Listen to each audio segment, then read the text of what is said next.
கொக்கோ கேண்டியை.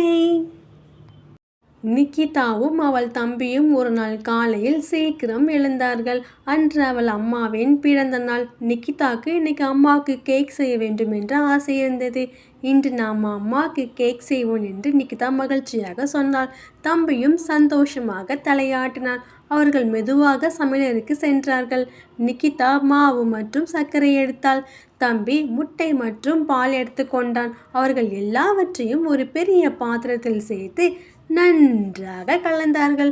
சிறிது சிரித்தும் சிறிது குழப்பத்துடனும் கேக் கலவையை தயார் செய்தார்கள்.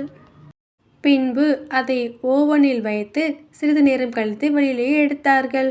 அம்மா சமையலுக்கு வந்தபோது சர்ப்ரைஸ் அம்மா என்று இருவரும் கூச்சலிட்டார்கள். அம்மா மிகவும் மகிழ்ந்து இருவரையும் அன்பாக அணைத்து கொண்டார்.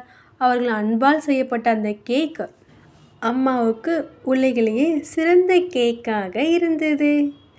இருவரும் தெரிந்து கொண்ட கருத்து, அன்பாக செய்தால் எல்லாமே அழகுதான்.